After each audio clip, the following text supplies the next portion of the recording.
আর চলছে ফেব্রুয়ারি মাস, সামনে আসছে গজবের ভালোবাসার দিবস। সাবধান থাকতে হবে, আমার বাসার কোনো মেয়ে বাহিরে বের হবে না ভালোবাসার দিবসে।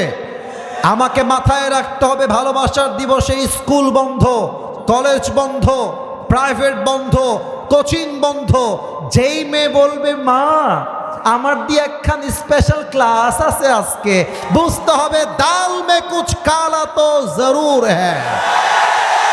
2 নাম্বার কথা, যেই মেয়েরা এই দিনে ভালোবাসার নামে ইজ্জতকে বিলীন করে দেন, হাজার হাজার মেয়ে এই দিনে ইজ্জত হারিয়ে বাসায় প্রেগনেন্ট হয়ে ফিরে আসে। স্পষ্ট ভাষায় বলছি, কুষ্টিয়ার মাটির যেই জায়গায় ভালোবাসার দিবস উদযাপন হবে, 5 আগস্টের পূর্বের কথা ছিল ভিন্ন, 5 আগস্টের পরের কথা হচ্ছে ভিন্ন। যারাই মাতৃভূমি বাংলাদেশকে ভালোবাসার নামে বিশ্ব বেহায়া দিবসকে উদযাপন করবে, তাদের বিপক্ষে মুসলমানদেরকে কড়া অবস্থান গ্রহণ করতে হবে। কোন পার্কে, কোন রাস্তায়, কোন রেস্টুরেন্টে কোনো মেয়ে বেপরদায় নষ্টামি করলে প্রতিবাদের ঝড় তুলতে হবে কুষ্টিয়ার ভাইরা। আল্লাহ আমাদেরকে সেই তৌফিক দান করে। পড়েন সবাই আমিন। বলবেন না মজা না, আপনি নিবেন কিনা তাই কর। আরে দাও তো দাও, একটা আমল হাতে নিবে, সোজা আল্লাহর কাছে দৌড় দিবে। আল্লাহ এই দেখো মুঝে এক আমল মিল গয়া है, अभी के अभी मुझे जन्नत में दाखिल करा दो। আল্লাহ পেয়ে গেছি একটা আমল, জান্নাত দাও। আল্লাহ বলবে এই কি রে, তোর আমল দিল কে রে? আল্লাহ দেখে না?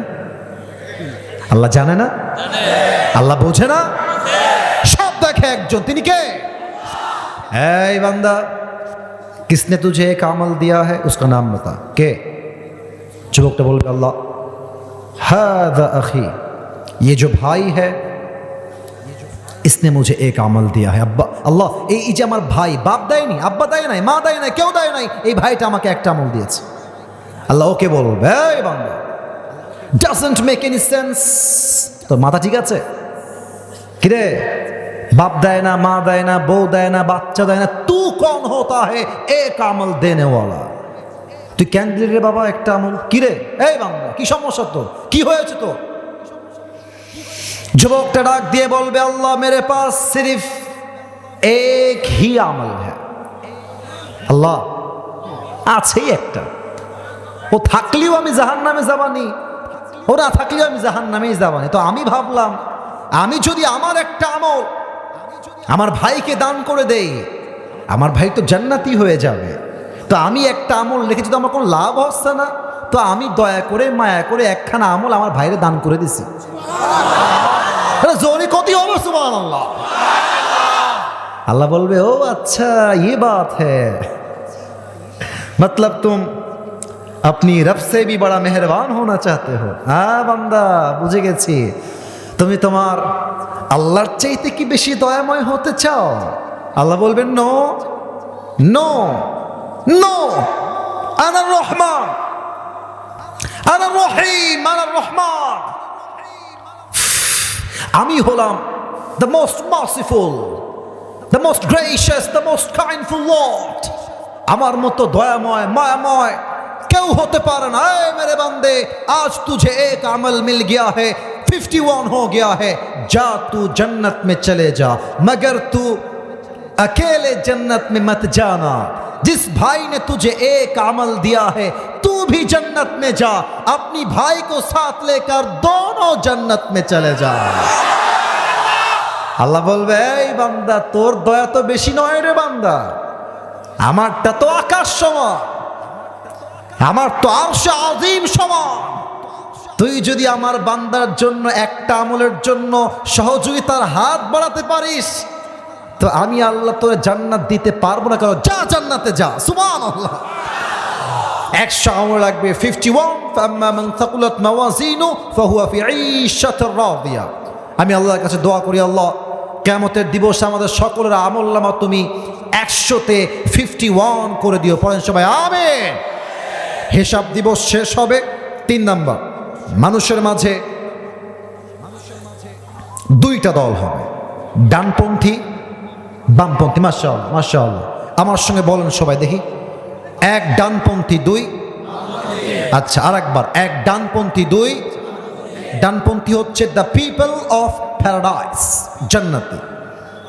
বামপন্থী হচ্ছে দ্য পিপল অফ হেলফায়ার, জাহান্নামী। দলিল দিচ্ছি, ফারিকুম ফিল জান্নাতি ওয়া ফারিকুম ফিস সাঈর। কিয়ামতের দিবসে দুইটা দল ভাগ হবে, এক দল যাবে জান্নাতে, আরেক দল যাবে জাহান্নামে। এবার বলবেন সবাই মিলে, জান্নাতি আর জাহান্নামী উভয়ের সম্মান স্ট্যাটাস কখনো কি সমান সমান হতে পারে? কুষ্টিয়ার ভাইরা পারে? 28 নম্বর পারা সূরাতুল হাশর, লা ইস্তাউই আসহাবুন নারি ওয়া আসহাবুল জান্নাহ, আসহাবুল জান্নাতি হুমুল Faizun. The people of paradise and the people of hellfire, they are not equal ever.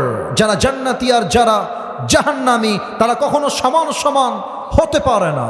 আসহাবুল জান্নাতি হুমুল ফাইজুন, যারাই জান্নাতি, they have gained the ultimate success in their own lives. যারাই জান্নাতি, আল্লাহ বলছে তারা আমার চোখে সবচেয়ে সফল বান্দা হিসেবে গণ্য হয়ে যাবে। সুবহানাল্লাহ। এবার সবাই দুইটা হাত তোলেন, সবাই দাঁড়িয়ে থাকা ভাইয়েরা, বসে থাকা ভাইয়েরা, মুরব্বী, যুবক, everyone raise your two hands. দুই হাত তুলবেন, সবাই একটাবার কাশি দেন। আমি যেমনে বলবো ঠিক তেমনে বলবেন। এই ওয়াদা আমার সাথে না, আল্লাহর সাথে। বলেন সবাই, আগে একবার কাশি দেন। আওয়াজ যেন কুষ্টিয়ার ভাইয়েরা কমে না যায়। রাত প্রায় 12টা 30 বাজতে গেল। আমাদের কথা একটা, ওয়াজ মাহফিল শুনে বাসায় ফিরে গেলেই চলবে না, তাহাজ্জুদটাও পড়তে হবে, ফজরটাও জামাত আদায় করতে হবে, ঠিক কিনা বলেন? বলেন সবাই আল্লাহর দিকে ডাক দিয়ে বলেন সবাই, ও আল্লাহ। কুষ্টিয়ার সাওয়ালেরা একটু জোরে কতি হবে, জোরে মন দিয়ে ডাক দিয়ে কর, আল্লাহ আমি তোমার কাছে ওয়াদা দিলাম। মাশাআল্লাহ, কত সুন্দর ওয়াদা দিলেন আপনারা। আরেকবার কম তো, ওয়াদা দিলাম আজকের পর থেকে। पेछने साउंड जो है ना वो बहुत थोड़ा थोड़ा आ रहा है, शायद मेरी कान में कोई प्रॉब्लम होगा। আপনারা জোরে বলবেন, বলেন সবাই, আজকের পর থেকে আমি আর কখনো এক ওয়াক্ত নামাজ। এবার যেটা বলতে বলবো আমি যেমনে বলবো তেমনি 3 বার বলবেন, বাঘের কণ্ঠে হুঙ্কার দিয়ে। তবে হুঙ্কার দিলেই হবে না, দিল থেকে হওয়া লাগবে। বলেন সবাই, ছাড়বো না। আমি হাত দেখি নাই কারো, ছাড়বো না। লাস্ট বার বলেন সবাই, ছাড়বো না। বলেন সবাই ইনশাআল্লাহ। শেষ ওয়াদা আমার সাথে, বলেন সবাই, হুজুর আপনারে ওয়াদা দিচ্ছি, দোয়া না করে আমরা কেউ উঠবো না। জোরে কন ইনশাআল্লাহ। কেউ যদি উঠে যায় দোয়া চলার সময়, আল্লাহর হাবিব বলেছেন, লা ঈমান আলা লিমান লা আমান আলা, যার কথা ঠিক নাই তার ঈমানের ঠিক নাই। সেলফির জন্য মারামারি করা যাবে না সোনামণিরা। আমি যখন এই পাশ দিয়ে নেমে যাব দোয়া শেষ করে, তখন আসো, হাত মিলাও, সেলফি তুলো, এইটা অ্যালাও। বাট দোয়ার সময় বিশৃঙ্খলা করলে কুষ্টিয়ার বদনাম হবে, ঠিক কিনা বলে? আমি একটা আবদার রাখবো মুরব্বী যুবকদের কাছে, আপনারা সবাই ল্যাটা মেরে অনেকে বসে আছেন দোয়ার জন্য। আত্তাহিয়াতুর সূরাতে বসলে বড্ড খুশি হতাম। আত্তাহিয়াতুর সূরাতে নামাজ যেমন বসে, নামাজের শেষ সময়ে সালাম ফিরাবার সময় ওইভাবে বসলে বড্ড খুশি হতাম। মাশাআল্লাহ, তোমরা জাস্ট দোয়ার জন্য বসে পড়ো, একবারেই বসে যাবে। যারা দাঁড়িয়ে আছো জাস্ট দোয়ার জন্য 2 মিনিটের জন্য বসে যাও। যারা দাঁড়িয়ে আছো দোয়ার জন্য বসে যাও। এই তো বুঝে গেছে, কুষ্টিয়ার সন্তান মানেই ভদ্র ঘরের সন্তান, ঠিক কিনা? আমার কুষ্টিয়ার সন্তানদেরকে আল্লাহ তাআলা কবুল এবং মঞ্জুর করুক। পড়েন সবাই আমিন। আর হ্যাঁ, যেই কমিটিরা আজকে আমাকে নিয়ে আসছে, আচ্ছা ঠিক আছে, যেই কমিটিরা আমাকে আজকে নিয়ে আসছে এরা কোনো ছোট কমিটি নয়। স্বপ্ন বড় দেখলে, আপনারা সহযোগিতার হাত বাড়ায় দিলে একদিন এই কমিটি কুষ্টিয়ার মাটিতে আজহারীকেও তো নিয়ে আসতে পারে। আল্লাহ কমিটির ভাইদেরকে সেই সামর্থ্য দান করুক, পড়েন সবাই আমিন।